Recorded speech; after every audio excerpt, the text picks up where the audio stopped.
Locked On Podcast Network, your team every day. Your Locked On Senators, your daily podcast on the Ottawa Senators. Part of the Locked On Podcast Network, your team every day.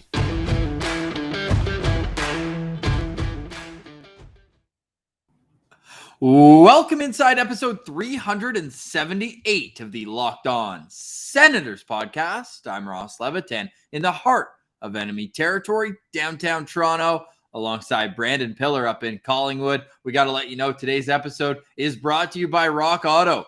Amazing selection, reliably low prices, all the parts your car will ever need. Visit rockauto.com and tell them Locked On sent you.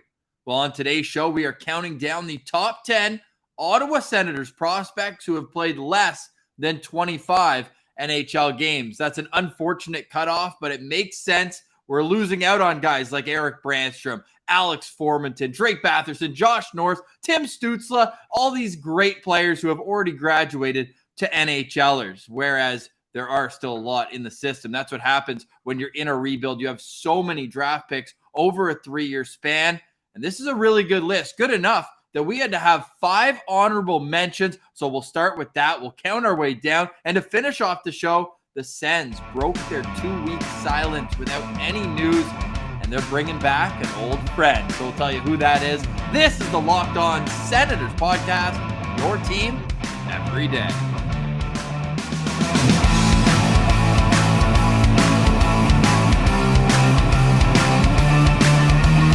Today is Wednesday, August 18th, and Pilsy, welcome back to the Senators, Scott Sabourin.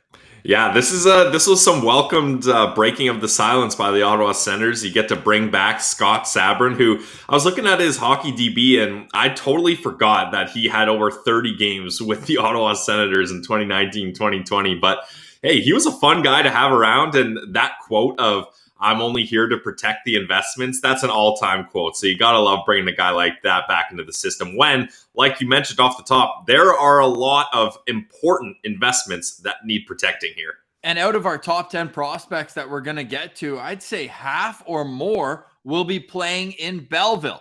Do you think that's where Scott Sabourin will spend the majority, if not all, of this season? Yeah, absolutely. And I mean, his contract reflects that, right? Like, he got the league minimum at the NHL level, but at the AHL level, nice little chunk of change, $200K for him. The last AHL deal he signed with the Sens, he had $100K. Then he went to the Marlies, got $250. Now he's back with Belleville with $200. So great job, Scott Sabourin. And I think that's a guy, too, that he's right around the age where he's veteran enough that he has a lot of AHL games under his belt, but also he's still kind of one of the young guys, right? So that's a great kind of character guy you can bring in that helps the other smaller, skilled rookies and prospects feel a little bigger out there on the ice. Thanks for saying he's still young, because I actually grew up playing hockey against Scott Sabourin. He was in the Orleans minor hockey system. Nice. We're the same age. So that's still hilarious. In your prime. Yeah, thank you. I'm just hoping to hit my stride one of these days, Pilsy. But funny enough, this is a guy who had played in the LA organization. He had played in the Anaheim organization, the Calgary Flames organization. And then when he signed in Ottawa in 2019-2020, he never played a single game in the minors, despite only playing in the AHL for those previous organizations that I mentioned. So the Sens gave him a chance, but let's be honest, making that 2019 Ottawa Senators team a little bit easier, a little bit less competitive than this year. What I'll say is that it's a protection for another investment. If Austin Watson, like he did last year, gets hurt, now you've got a similar type role player that you can bring up and fit in. And Peter O'Neill, a great listener of the show, he mentions that expect Sabourin to be in the lineup against the Rangers, who we know just added Ryan Reeves this past offseason. Okay, so that's the news of the day, but let's get into the hot topic. And we each put out our own list at Sens Central. I put out mine. You got the Twitter name. If you're watching on YouTube, I'm at Ross Levitan, at Brandon Pillar 1. And our lists were a little bit different. But this is the Locked On Senators podcast, and therefore we are getting a consensus list. So Pilsy and I had our meeting. We went back and forth. We shuffled things around a touch. But the top end, there is such a gap between 1 and 2. And I would argue there's a huge gap between 2 and 3 as well. But before we get to the top 10, Pilsy, let's start out with our honorable mentions. Yeah, and hey, the honorable mentions crew here is pretty solid. Like no disrespect to these guys. It's just when you're a rebuilding team like the Senators, you got a lot of prospects in the cupboard. So let's start goalie friendly show. Let's start with the top honorable mention, in my opinion, Levi Marilainen. There are 2 goalies on our top 10 list, and I think he didn't make this list simply because he's a little bit farther behind than these goalies, and we're not really sure what to expect fully from him in North American setting. But we're going to get to see him play in Kingston in the OHL this season, so that'll open our eyes to see a little bit more how far he's come along and if he can adjust to a North American style game. Yeah, after the World Juniors, if he plays well in Kingston, gets a spot with Finland and plays well, he could skyrocket up this rankings. And I actually had him on my list. He was number 10, but made it onto my top 10. However, I get where you're coming from there, and you won that argument, no question about that. The other one here, and this might surprise people that he's only on our honorable mentions, and that's Lassie Thompson, the first-round pick from 2019, the pick acquired in the Matt Duchene trade. He was 19th overall, and he just hasn't brought the offense that we were so high on when he got drafted. The Tom Bomb that he scored 17 goals with in Kelowna. But it's been non-existent these past few seasons, and I'm gonna chalk it up to some transition. Leaving that environment that he was so comfortable with in Eels, and maybe on not the best of terms. I don't think the Eels coach expected to have him back at all, and wanted to play the players that he knew were going to be in there long term. And then they added a straight up NHLer in Juuso Välimäki as well. So it kind of pushed Lassie down the depth chart. He was a healthy scratch at some points in Finland, and then when he came over to North America. I don't know if this is so much an indictment or that the other guy played well, but if I'm picking a team, Jonathan Aspero, who's only 2 years older, would be higher on my list than Lassie Thompson. So he needs to do something to bring that offense back, and then he could jump right back up this list. But 1 goal in Belleville last year. This guy was touted for having one of the best slap shots, one of the best. He just hammered pucks in the WHL. So that's, to me, why he didn't make this list.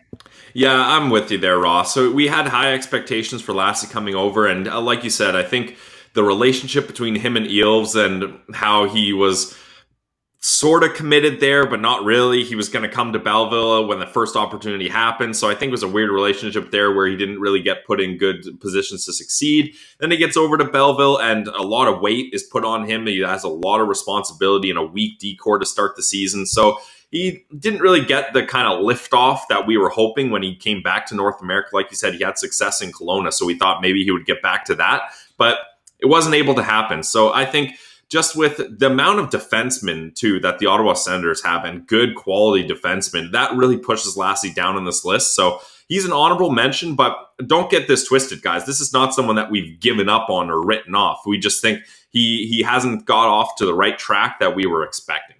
Yeah, agreed. But he's got an opportunity this year. You can expect him to play top 4 minutes in Belleville. Will he be number 1 or will he be number 2 behind a player coming up on this list a little later on? Other honorable mentions, Vitaly Abramov. He's just a solid offensive weapon at the AHL level. He's back in the KHL for 2 years. And I think out of sight, out of mind a little bit, because he might be able to sneak into the 8, 9, 10 range here. But because he's gone for 2 years, in 2 years, we'll put him right back up where he belongs. But it'll be fun to be able to pay attention a little bit to the KHL, where he's back in Chelyabinsk playing for Tractor.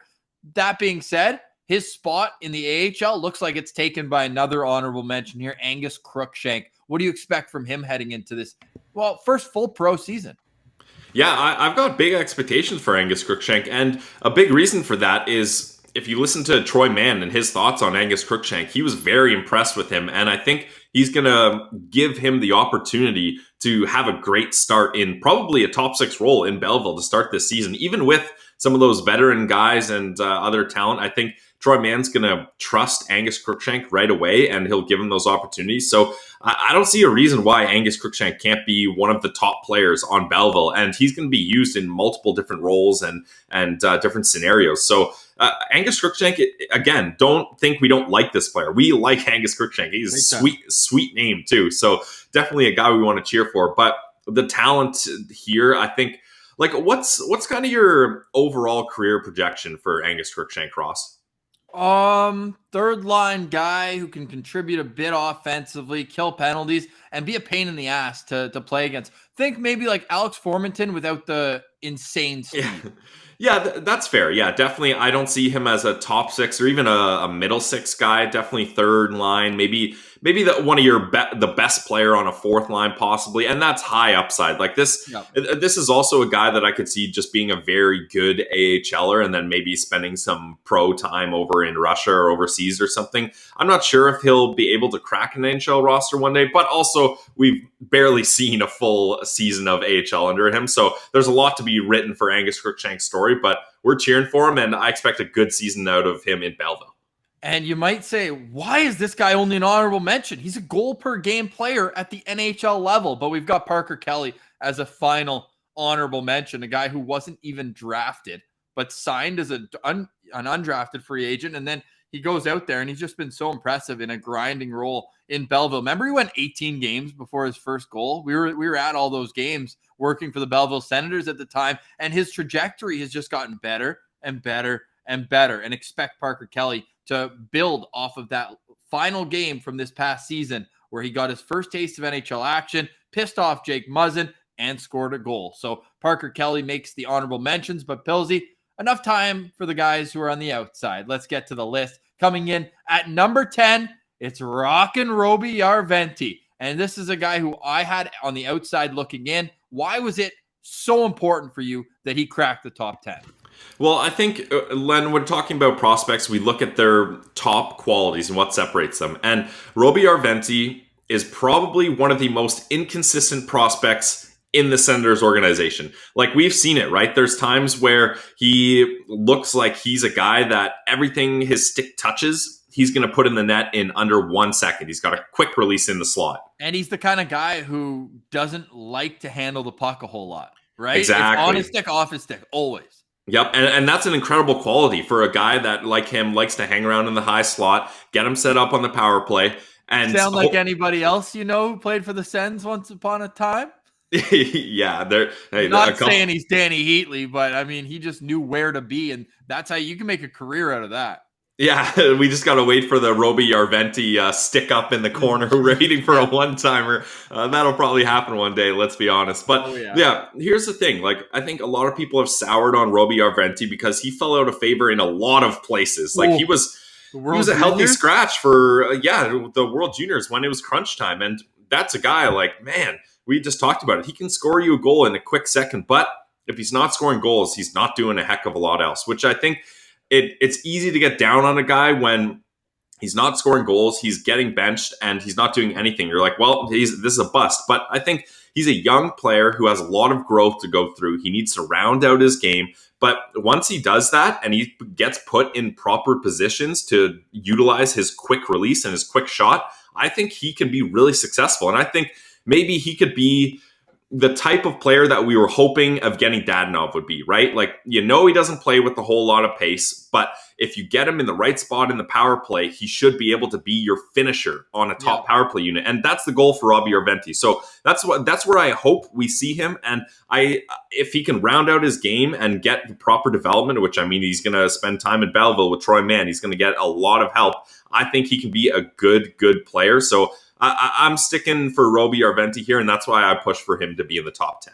He was brutal at the World Juniors. No points, 6 games. He was good in Eel, streaky, but good, with 14 goals and 25 points in 48 games. Crazy he was able to play that many games this year. 48 I feel like a lot of players didn't get that opportunity. And then he was really good in Belleville as well. 2 goals and an assist in the 4 games to finish off the year there. And it was unfortunate too, because he got hurt, or he would have gotten to play 2 or 3 extra games down in Belleville. So before we move on, what are your expectations this season? Again, a first full year with the Belleville Sens.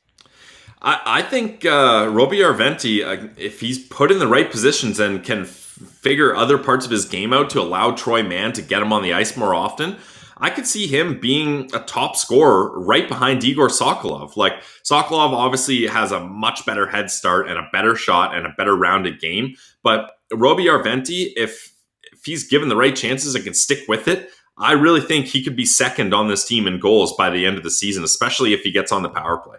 Yeah, I think that's fair. There's a spot offensively to have with Abramov leaving and a couple other guys who we expect to be graduates going forward. So I like that projection for Robbie. I just think that it's going to be a matter of showing it more and more often. And that's where, in the past, it's been a little bit more of an issue. So I'm excited to see him, though, because he's got that boomer bust mentality. And I think that it's going to take him places. Or if it takes him right back to Finland, we'll find that out as well. Okay, so Roby Arventi comes in at number 10. Now moving on to number 9, the first of a few guys who we've had on the show who are on this list from the Nodak Sens, Tyler Kleven. The K-Train. I was pushing for him. Number 9 is a great spot for him. And this guy's just getting better and better. We know the physical attributes are outstanding. This guy runs over people consistently. But it's the offense that he brought that really impressed me. Led all NCHC freshmen in goals last year. A couple beauties mixed into that. A curl, drag, short side snipe for his first ever collegiate goal. This guy is hated on so thoroughly by the hockey experts of Twitter.com. And every time I watch him, I leave by saying, I don't know what they're talking about.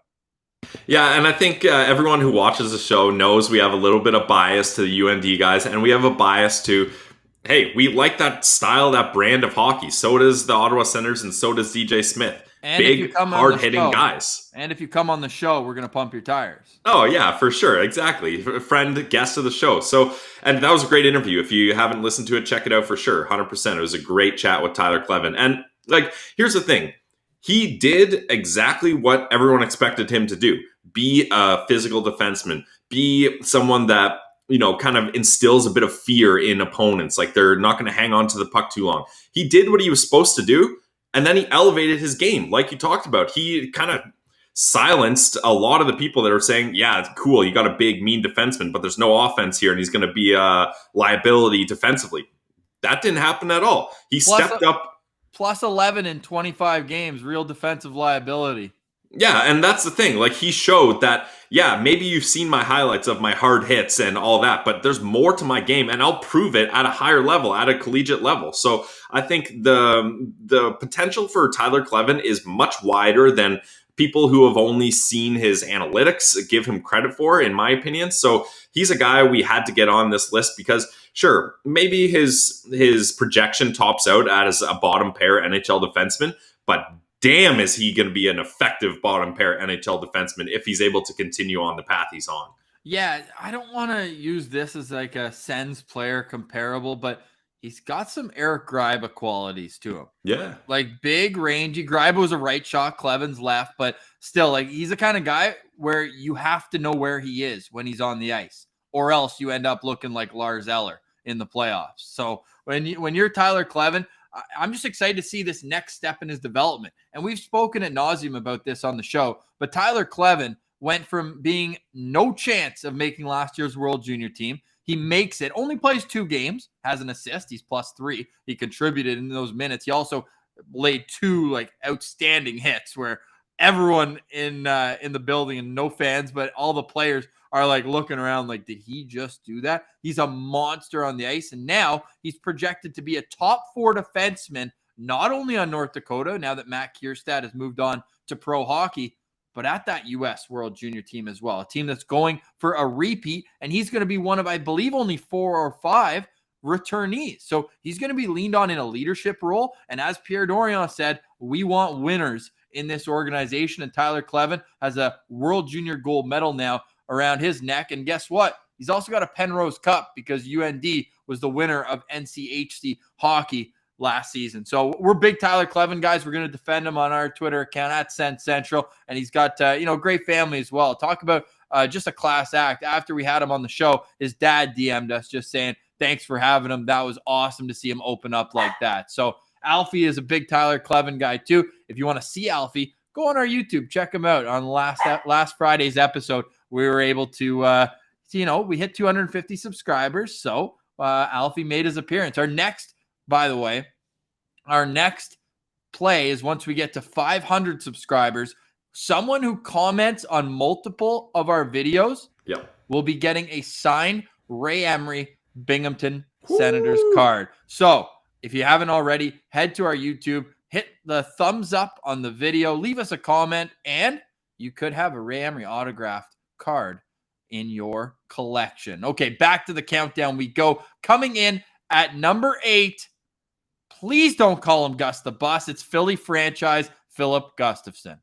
Yeah, and this is a tough one because I could flip him with the other goalie in our list for sure, and I wouldn't see an argument against that. But for me, Filip Gustavsson, he showed that he can really perform at the NHL level. He had a great 9 games up in the NHL. But as we talk about most times, Ross, you and I haven't seen him play that well consistently over a long stretch of time.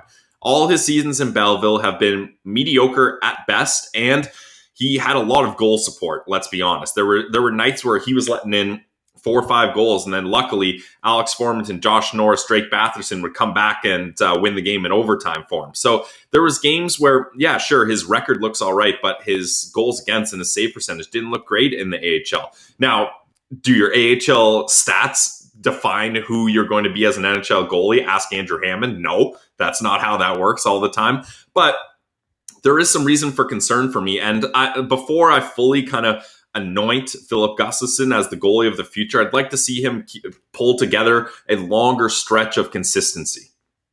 Yeah, more than 9 games, but he was no doubt phenomenal in those 9 games last season, a 930 plus save percentage. He had the best save percentage in the entire National Hockey League when you made it a minimum of 9 games played, right? And Nedeljkovic was right up there as well, the Calder Cup finalist. But I just think there needs to be more sample size, much like you. I'm probably lower on Gustavsson than most people. I'm on record as saying I would have protected Joey Decord in expansion. So that being said, I see where the potential is. We've seen him steal games at the NHL level.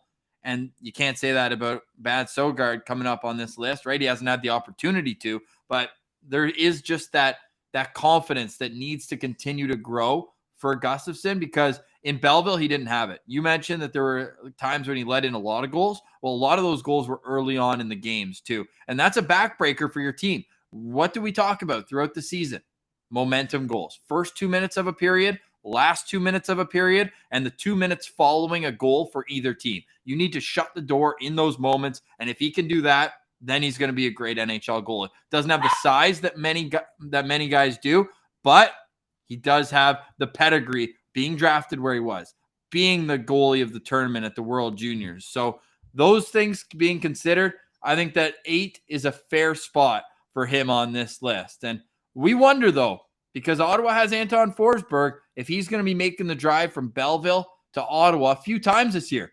So you know that Filip Gustavsson has to go to rockauto.com, make sure everything's working with his vehicle. RockAuto.com is a family business that serves auto parts to customers online. For 20 years, they've been doing this. So go to RockAuto.com and shop for auto and body parts from hundreds of manufacturers. They have everything from engine control modules to brake parts to tail lamps to motor oil. You can even get your new carpet there. And whether it's for your classic or daily drive, get everything you need in a few easy clicks delivered directly to your door. The RockAuto.com catalog is unique and remarkably easy to navigate. Quickly see all the parts available for your vehicle and choose the brands, specifications, and prices you prefer. Best of all, the prices at rockauto.com are always reliably low, and the same for professionals and do-it-yourselfers.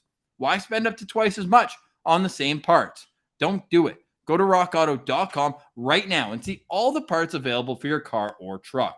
All we ask is that you put Locked On in there. How did you hear about us box? That way, they know that we sent you. Amazing selection, reliably low prices, all the parts your car will ever need. Visit rockauto.com and tell them Locked On sent you.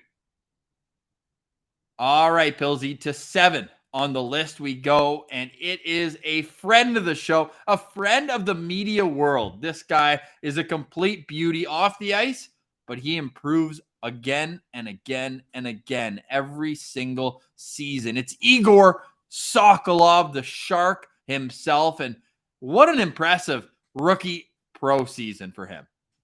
Yeah, I mean, everyone is cheering for this guy. Just a great guy, like you mentioned. And hey, he backs it up too. He's not just a friendly face off the ice. He can put the puck in the back of the net. And I fully expect him to maybe not lead the team in points, but definitely goals. He will be leading the Belleville Senators in goals this season because, man, the AHL got a taste of him last season, but now, like, if he can improve his skating, the positions he's going to be able to get himself into to use that shot, his chances are going to go through the roof, and he's going to be so effective, especially now that Belleville has a much stronger roster than they did last year. They're going to have guys that can get him the puck in those high danger areas, and goalies in the AHL, it's going to be a nightmare trying to stop Igor Sokolov. Yeah, and goalies in the Quebec League already saw just how hard that was as he scored 97 goals in 184 games with the Cape Breton Eagles, including 46 in 52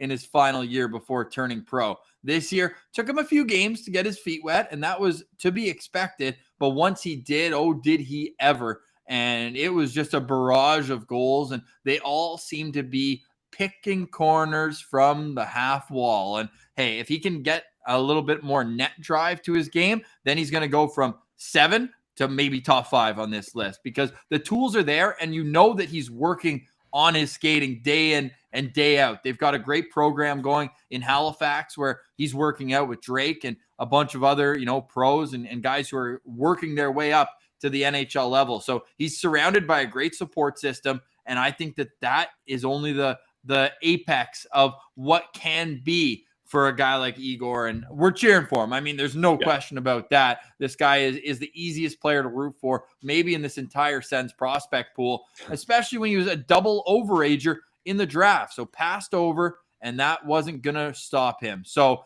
this is a guy who I think is going to start in the top line in Belleville in his second year. How do you think this next season will go for him?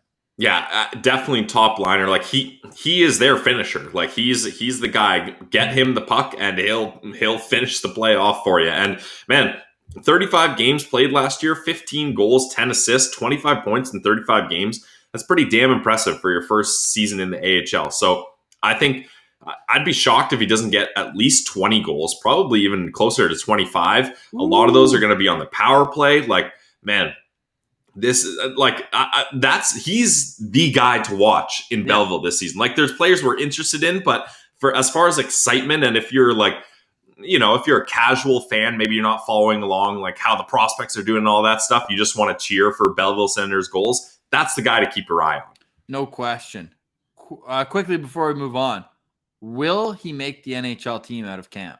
No, spot on the right wing. I don't think so. And like, don't get me wrong, I would love to see that. It's a fun story, but I don't think it would be the proper move. And I just think he needs a little more fine tuning that he can work on in the AHL before getting kind of thrust into NHL role and responsibilities. Agreed. Okay, stop me if you've heard this before. This next player coming in at number 6 has also been a guest on Locked On Senators. It's the Great Dane, Mad Sogard, the second goalie already on this list, third if you count honorable mentions. Pilsy, why is he the top goalie prospect in the Sens organization?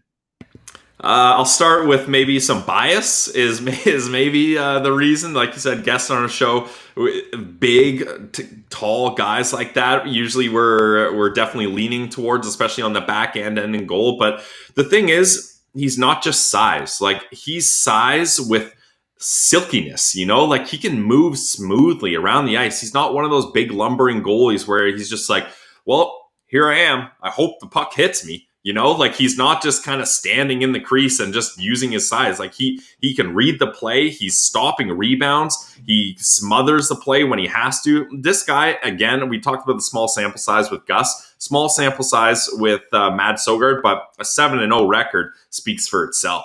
Wonder how he's going to play without Joey Dacord's sticks, though, this year, hey? Yeah, and Joey Dacord's style guidance as well. He's definitely going to have to pull some of that weight on his own. He definitely reminds me a bit of Pecorine. He's athletic. He dives around the net. He's a huge frame, but sometimes it'll be a weak goal here or there that sneaks through it. There was one in particular I remember in Belleville where he thought his defenseman was coming, so he lifted his glove up, and the other guy just poked it past him. So there are flaws in his game, as with any of these prospects. Otherwise, they'd be in the category of the guys I mentioned off the top who don't need to be on this prospect list because they're already NHLers. But when you have a perfect record, starting 7-0 in Belleville, to me, that gets me so fired up of what could become from him next season. So I think that you mentioned Igor. I'm just as excited to tune in to Belleville Sens games to see the progress of Mads Søgaard. Definitely. Yeah, me too. Definitely. And the thing with Mads Søgaard is he's a little more consistent than Philip Gustafsson. You know, maybe he doesn't have those stretches of phenomenal plays. Like Gustafsson had 9 at the NHL level. That's really impressive. But Søgaard, like I didn't feel like there was kind of like nights where he was amazing and the nights where he was terrible. I thought it was a little more steady, especially in his time in Denmark, which is a lesser league. So you expect him to be more consistently good there. But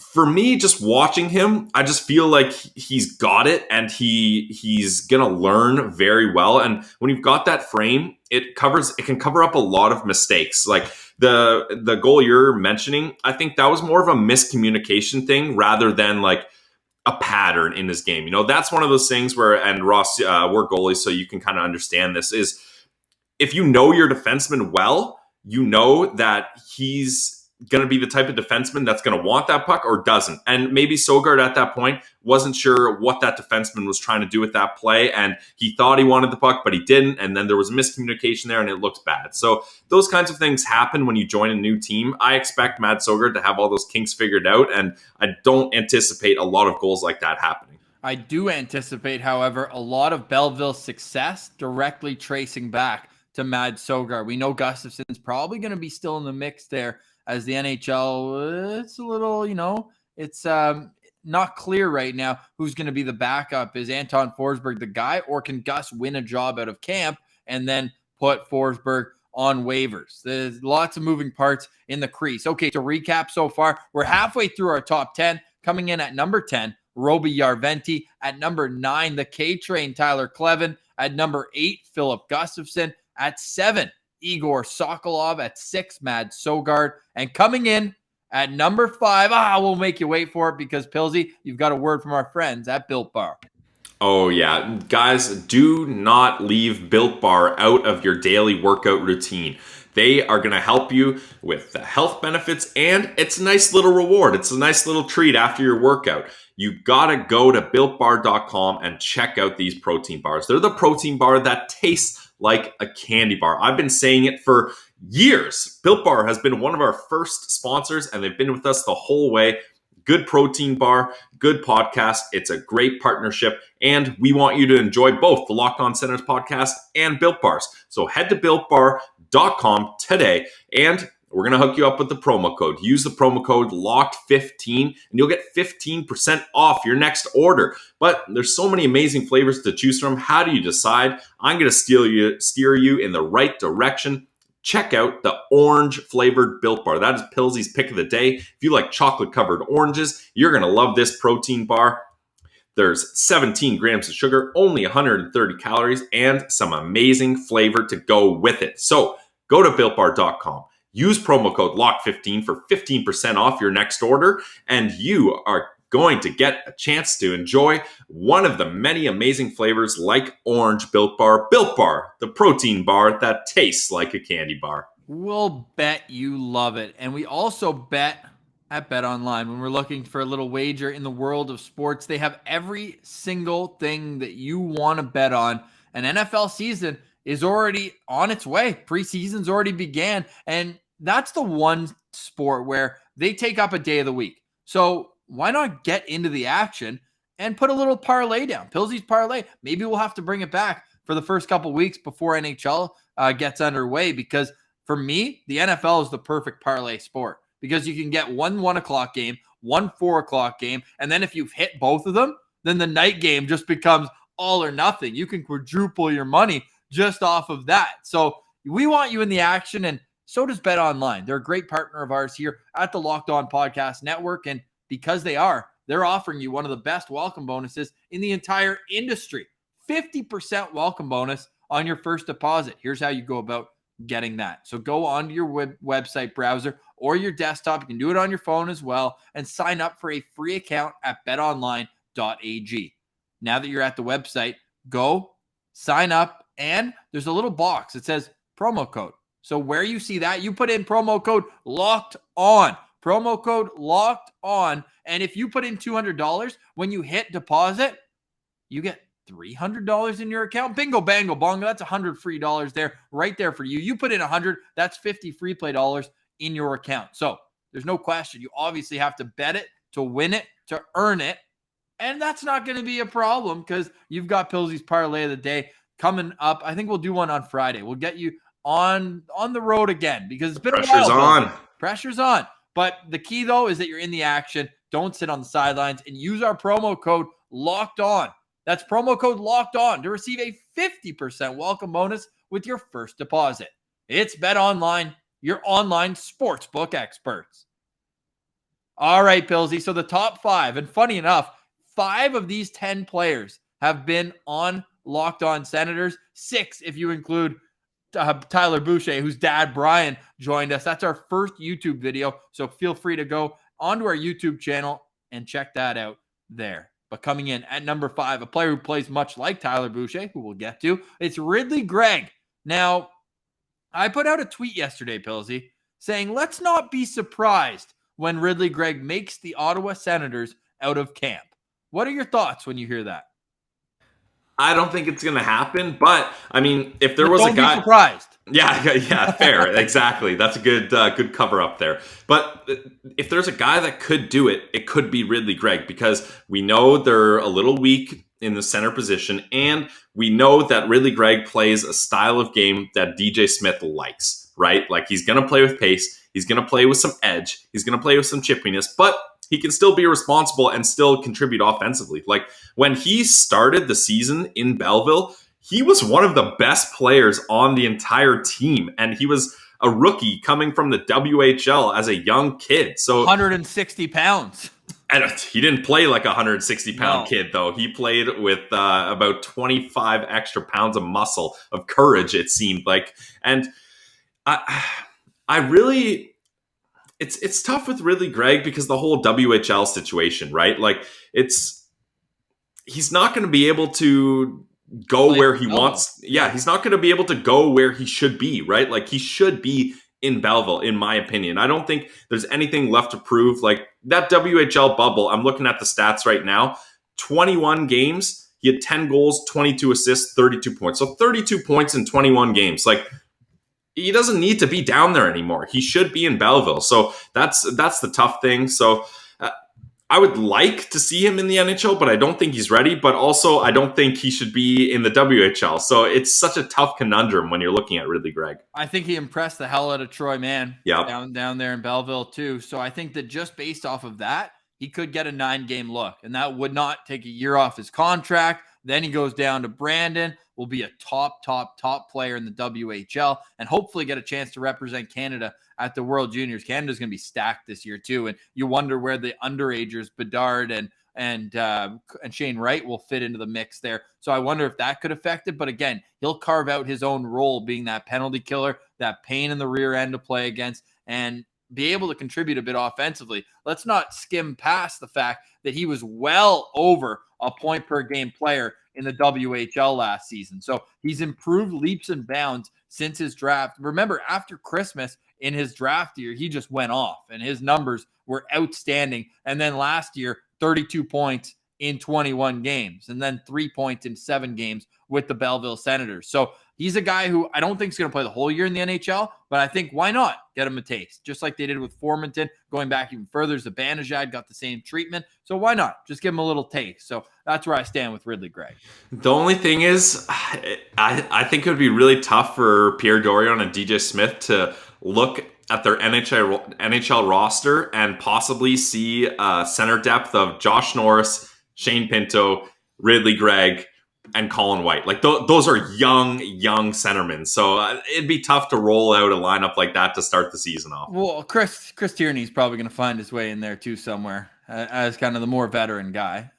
But not if you're going to give Ridley those 9 games, right? Yeah. Well, I guess you could always just play Ridley on the wing, even for those 9 games. I don't think it'd be the end of the world for him. But hey, bottom line is this guy he's going to have a chance in camp to come out there and tear the wall down and say, no, Pierre, you don't have a choice. I'm playing my way onto this team. And we know that's the type of competitive spirit that he has, and he's going to expect that of himself. So he comes in at number 5 on our list, but I also will say that he might be the first of these 10 to play an NHL game this season. It's probably a toss-up for me between him and Gustafsson, really, between getting a chance to play at the start of this upcoming NHL season. Okay, now we get into the top 4, and I think that there's a tier for this top 4. I think that it's 1 through 4. Oh, I didn't even mention Shane Pinto's probably got the most chance.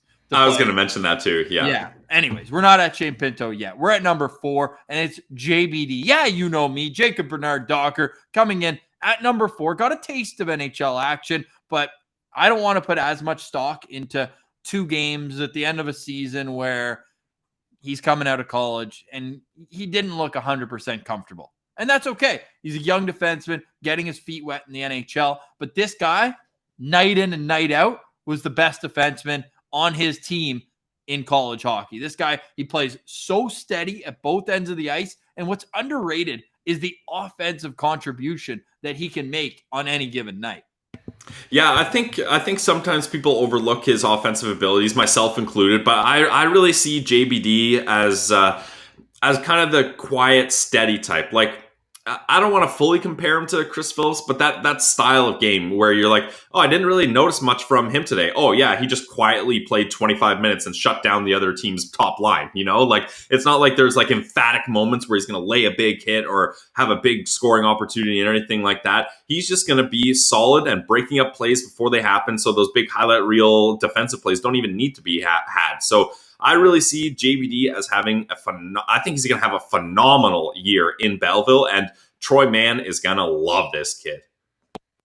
Oh, yeah, he's going to absolutely adore him. And not only is he going to be reliable defensively, but that's exactly the type of defenseman you need on the right side when you have Shabbat and Brandstrom up on the left. Like, Sanderson can play with anybody, I believe, but with those 2 offensively minded defensemen, it's the perfect complement to him. So I think it would be a little rushed to have him in the lineup on day 1, and I believe the organization understood that by going out and bringing in Del Zotto and Holden. So it's his top spot in Belleville, I believe. We mentioned Lassie, but I think JBD's got the inside track to be the number 1 guy there, all situations, and I think that could help develop the offensive side of his game too. So JBD is a guy who I've really got my eye on, a guy who was a late first-round pick, brought over in the same trade that they got Philip Gustafsson, the first trade of the rebuild where Derek Brassard went to the Pittsburgh Penguins. So he's been in the organization since 2018, the same first round as Brady Tkachuk. And I just think that slow and steady wins the race with JBD. I don't even care if he plays at all in the NHL this year. If he plays this whole year in Belleville, gets a flow to his game at the pro level, that's going to benefit him long term. Yep, I agree. And I think just having himself be put into big positions, like he's used to playing a top pair role, like you said, at Nodak. And so get him in a top pair role in Belleville, get him to work on a lot of things he needs to get ready for to play at a pro level, like getting the puck in those corners and getting ready to get absolutely crushed or being able to avoid that and still make a first pass is what he needs to work on. So get him in Belleville and just watch him shine. Top 3 time, and we're going to this draft. And you might say, oh, the Sens went off the board. This guy is not a top-end pick. But Tyler Boucher, heading to Boston University, has a chance to be the latest in a long line of Sens draft picks that have proved pundits wrong. Pilsy, why, oh why, is he number 3 on our rankings? Well, for the first thing is I think the fit that he's going to have in this organization is going to complement his style of game so well. So it's going to elevate his game because he's going to be not only allowed to play that kind of crash bash style of hockey, but he's going to be encouraged to do that. So that's going to help him right away. And you know what? He might cross the line a couple times, but that's you're playing with fire with Tyler Boucher. So you got to take the good with the bad. And like we said with Ridley Gregg, he's still going to put up numbers offensively. Like, I know we're really zooming in on that one goal he had in the showcase, but that was such a perfect play. The way he was able to anticipate the play, have the awareness to say, okay, I got to wait. Okay, now push off my guy, turn my body, get my stick open and release to be able to put all that together in a split second shows you the type of hockey IQ he has and the strength he has. So I just think he's going to be so impactful. Maybe he doesn't light it up in the regular season. He just kind of has pedestrian numbers. But come playoff time and come those big moments, Tyler Boucher is going to be a guy that other teams aren't going to know how to handle. I love how he plays the game. I'm going to go back to the Elite Prospects draft guide and this outtake that they put, or sorry, not outtake, this slogan, this caption that they put under him. If I could slogan learn works how to speak properly today, but here it is. There's no player more physical in this draft class. Sometimes it's a small nudge, an extra cross check, or a smart play to cut off the hands. There's also plenty of bone-crushing hits along the boards. His physical game is insane. Perfectly balanced scoring and supporting positioning. He's always a passing option. He's a crafty shooter going between defenders' legs or changing the angle before his shot. So this guy, I just think that growing up in a hockey family, you can't undersell being around the game and going and seeing Ovechkin light up his dad for 6 goals on his birthday and all these different situations and experiences that he's been able to live through. And then we got to see it firsthand. He's not Chris Neil, but I do think he has a little bit of him where, especially, I don't know how many people listening, like when you go to a game, obviously you get to see the wider scope than just on TV. But Chris Neil, every first or second shift, he would come off the bench and the first thing he would do was find whoever had the puck last. Didn't matter if it was off his stick a second earlier, and he would finish it as hard as he could into the boards. First shift of the game. And I think Boucher has that little genetic in his DNA, because he is going to hit you, and he's going to hit you as hard as he can, as often as he can. And you might think that that's at the expense of the offensive side of his game, but it's not. He can show that there's different avenues for him to have success putting the puck in the net, and a lot of it is resemblant to Brady Tkachuk and how he just parks 2 feet in front of the net and says, try to move me. You can't, because I'm going to push you back harder than you pushed me initially. And this is just going to be a treat to watch come playoffs, like you mentioned. Yeah, and I think he's just going to create so much space for his teammates too. That's the thing. And chaos. Yeah, chaos. He plays with such tenacity that the guys around him are going to be able to get into those tough spots that they might not be able to without a guy like him on the ice. So Tyler Boucher, I think we all need to let the rankings and going off the board drift away, just float away out of our minds. This is a guy that we're going to love having in this organization, and it doesn't matter where you picked him. He's going to fit in well, and he is going to be a problem for other teams. So I can't wait to watch him. I'm so excited for this player. And like I said, we get to watch him in the NCAA this upcoming season, and hopefully, just like Ridley Gregg, hopefully he'll get a spot on Team USA in a third line, fourth line type role where he can go out there and crash and bang. And I mentioned it with Tony Ferrari when we were revisiting the 2021 draft last week. I believe it helps his cause that the tournament is being held in Canada in an NHL-sized rink. So when it goes overseas, you get the wide ice, and maybe you'd lean towards a faster or smaller type player, but there's nowhere to hide on an NHL-sized rink. So with Tyler Boucher, that complements his game just perfectly. And he would be following in the footsteps of the guy who comes in at number 2 on this list, a player who won best forward for the Team USA at the World Juniors a couple seasons ago. It's the Bean. It's Shane Pinto. This guy, he can't impress me anymore. Every time he steps on the ice, there's an aspect of his game where I didn't know he had it, but he did. And I can't wait to see him play in person, because I think he's a lot bigger than you and I might think. This guy's like 6'3", maybe even closer to 6'4", and can win faceoffs, can be a right shot centerman, defensively responsible. And what we found out as well, just ask Connor Brown and Tim Stützle, but he makes his teammates better.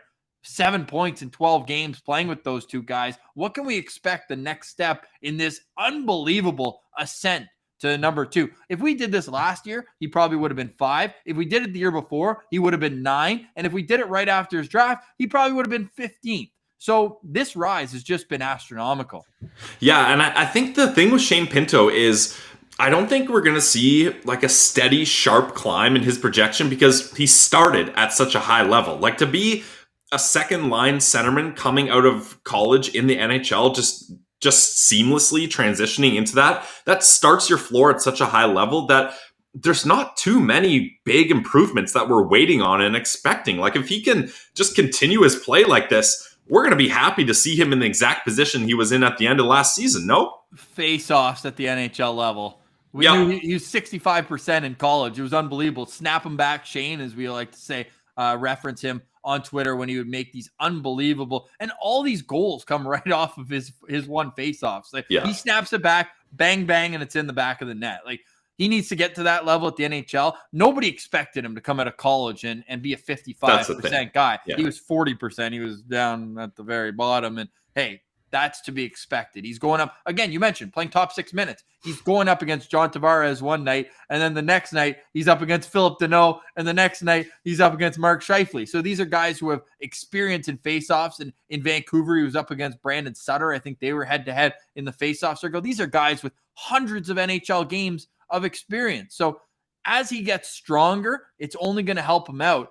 But what we saw was just the full package. Before it was, he'll be a third line guy, defensively responsible. This guy looks like Ovi on the power play at North Dakota. Like, he's in that same spot at the top of the left circle, and he is just putting cannons on net. And when you add in the fact that he's a right shot and Josh Norris is a left shot, those two guys can be on the opposite sides of the umbrella with Shabby or Brandstrom in between and just feeding just one-timers. And then you got Brady obviously parked in front of the net, Timmy out there, creating space. And I didn't even mention Batherson. There's so much offensive talent that this sends power play next year. I think that will Shane Pinto find a spot on these two units? Maybe not right away, but thinking 2-3 years down the road, as this prospect list will do, I think that the sky's the limit for Shane Pinto and what he'll be able to accomplish at the NHL level. Yeah, and his ability to, one of the things that you didn't highlight is his transition game too, right? Yeah. Like, he's a 3-zone guy, which is very rare for a young centerman making his way into the NHL. So combine that with an offensive talent like Tim Stützle, and then a two-way responsibly guy like Connor Brown on his other wing, and he's put into position to succeed. So I'm stoked, and I hope we see him slotted in that same spot to start the season, because that worked out really well. Yeah, and you could, if you're a cynic, you would say, oh, he's only playing top 6 center because he was on a rebuilding team. He played 12 games, and I believe the Sens won 9 of them. So that seems like he was a top 6 centerman on a winning team going up against the North Division, where I thought that the Sens were just the joke of it. So that tells you exactly what kind of player he is. 1 goal, 6 assists, and he was a +6 as well in those 12 games. But let's talk about a bit of his year at North Dakota, because, yeah, he played 12 NHL games, but he played 28 at Nodak. He was a nominee for the Hobey Baker, which is the best college player in the entire country. And he was scoring goals, had 15 of them, 32 points in 28 games, +19. And you know what I really like too, Pilsy? Only 4 penalty minutes. So when you're going up defensively against these, like the NCHC has a handful of great teams: Minnesota Duluth, St. Cloud State, Denver. They're going up against great players and highly touted prospects as well. And he just made it a complete joke. He made this league his bread and butter. So thank God he didn't go back for a junior season. You couldn't have blamed him, with how COVID affected the off-ice lifestyle of these college players. But lucky enough, he got it in his freshman year before everything shut down in March. And I think that it was very important for him to turn pro, because at that point, you're just you're going through the motions. Yeah, you can get better, but, you're playing against kids. So I think it's great that he learned the hard way. And if you don't think that put a little motivation for him this summer to work on his wrist strength, because I don't think this guy – he's prided himself on being a great faceoff guy year after year. He's not going to want to go in and win 40% of his draws again. Yeah, he expects more of himself, and that's a big part of his play, is setting up that offensive zone with a nice faceoff win. Like he talked about, he did so many times at Nodak. So definitely a guy we're going to have our eye on, and I think it's about time to head over to our champion, number 1 prospect for the Ottawa Senators. All right, this is an extremely long episode, but I don't know if anyone's complaining, especially when we get to number 1, because coming in at number 1, hell, this guy should be top 5 league-wide. Jake Sanderson. What more can you say about this kid? He breathes, eats, sleeps hockey. And it shows because he was one of the highest risers before the draft. Once the league shut down and it was only video that the scouts could go off of, they didn't play from March until the draft in October. And I think Sanderson went from about 20th on most lists to top 10. So the more that you watch this kid, the more you see the intricacies of how smooth his skating is, how elite his hockey IQ is, and he plays whatever style is needed for his team to win that game. I love that about him. It's like a chameleon. Like when he needs to be defensive and protect a lead, like he did in the gold medal game for Team USA, leading a team that had top 15 picks on the back end who were a year older than him. But it was Sanderson that played the most minutes for Team USA, shutting the door and really not giving Canada much. Wasn't it a 2-0 shutout, I think? They didn't get anything going, and Sanderson was a complete unit on the back end. But then you look at games where they're trailing late, and he's jumping into the rush. He's cycling the offensive zone all by himself and creating open passing lanes by using his speed and his feet. This guy is just a phenomenal all-around two-way defenseman, and I know usually we kind of lead into these things, but I'll go out and say it. Before Chabot's contract is over, Jake Sanderson's going to be the best defenseman on the Ottawa Senators. Yeah, I can definitely see that. And I mean, hey, Chabot's contract, you got a lot of time to work with there, so definitely that can happen. And Chabot's sick. Like, this is not a detriment at Thomas Chabot. I just believe Jake Sanderson is the prototypical offensive, defensive defenseman. That's a new term. Yeah. But a guy who he can just do it all. Yeah. He can do it all. Now, will he be Cale Makar? Probably not. Shimmy shaking at the blue line all the time. He's not Adam Fox. He's not just an offensive guy. But to me, this guy screams Ryan McDonough. And if he is Ryan McDonough or even, the prototype of that, then Sens fans have to be licking their chops at what he can bring to this lineup. Yeah, just how many times thinking back to Sanderson highlights where he does it all himself. The play, he has the puck behind his own net, and 10 seconds later, you're looking at a goal, and everyone else on the ice is just like, how the heck did that happen? Because the way he's able to weave his way into the zone, like, there's no end to how Jake Sanderson will get the puck into the offensive zone. He can carry it in himself. He can make a great first pass. He can get around a defender at ease. He can dump and chase. He has the skating ability to do that. And you mentioned he can play any style of game the team needs him to do. He can also do it all night long past his bedtime. Like, this guy can play 30 plus minutes of excelling great offensive and defensive hockey, and you don't got to worry about it. You don't have to worry, oh man, maybe we're putting Jake Sanderson out a little too much here. Let's get our other guys out there. No, throw him out there. Get the kid a Diet Coke and a couple mustard packs, and he's ready to go for another 20 minutes, another 3 periods. So Jake Sanderson, he's going to be one of those guys that the coach doesn't even have to think or worry when he's on the ice. It's like a little break for the coach's stress. Like, okay, we got Jake on the ice. Like, we're going to be good for the next minute. That's something I don't need to worry about because he just does it all. I can't wait. Like, when he comes to the Ottawa Senators after his college career this season, it's going to be an exciting time for us Sens fans, especially when we get to see how can he translate that game to an NHL level. And it seems like early April you can circle as a time where that might be possible. And if you didn't get the reference of a couple of those things Pillsy said, go back and listen to our interview with Jake Sanderson. It's one of our most listened to episodes. That was in this April, right after his 5 overtime game in the championship tournament.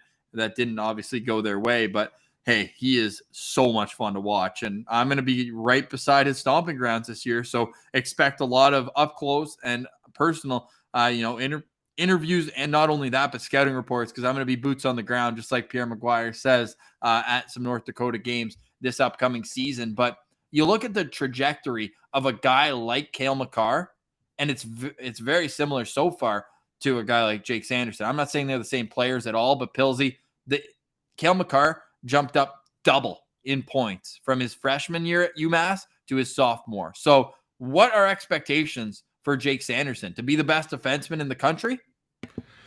He's going to be in the conversation, I assume. Definitely the best defenseman in the NCHC. That's for sure. Well, I'm saying Owen Power. I'm saying Luke Hughes, those Michigan guys. I think he's right there, if not above them. Yep, I would say that's definitely an argument to be had because he already has the experience under his belt. I mean, he's got a gold medal in the World Juniors also. So, like, yeah, this guy, he's going to be the top of the class. Like, everyone's looking up to him, I would say, in the college program. And there's not going to be much time between his college career and his NHL career. Like, I can really see him coming in and playing the rest of the NHL games when he does get here. So, this is a massive pivotal year for Jake Sanderson, and I'm so glad that he, really took the time to decide what he's going to do and decided it's best for his career to go back to college for one more year. Not only his hockey career, but also as a life experience, right? Hopefully getting to have a little bit more normal of a college experience before he heads pro.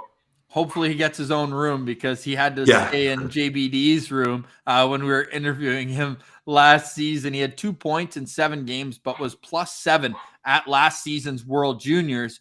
And this year he's going to be doing it with an A on his chest as well. He's only the 3rd sophomore in North Dakota history who's been able to represent the team as a leader, and he's joining some elite company. Brock Besser and Zach Parise. So you look at that, and then you look at the fact that he's in such a good place with the World Junior team last year, and this year he's likely going to wear a C as they go back and try to repeat for a gold medal. So tons of excitement with Jake Sanderson and all these players on the list, Pilsy. So I think it was a long episode, but a really fun one to do at this part of the summer where we get to talk about the Senators' top 10 prospects.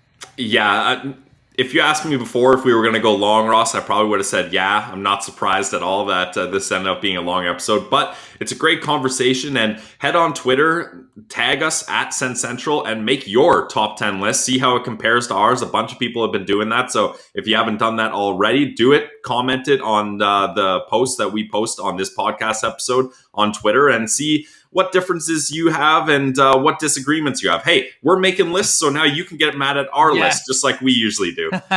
I love that. Yeah, and make sure you tag us at Sens Central. We'll get you the retweet as well, and hopefully start a conversation, because our goal here is to make it just a little bit better to be an Ottawa Senators fan. We've got a fun show coming up on Friday as well. Jacob Barker will join us. He's the Dauber Hockey Senators prospect guy. Bit of a tongue twister. He's taking on Tony Ferrari's first role with Dauber, taking care of the Sens. And he just put out his 32 in 32.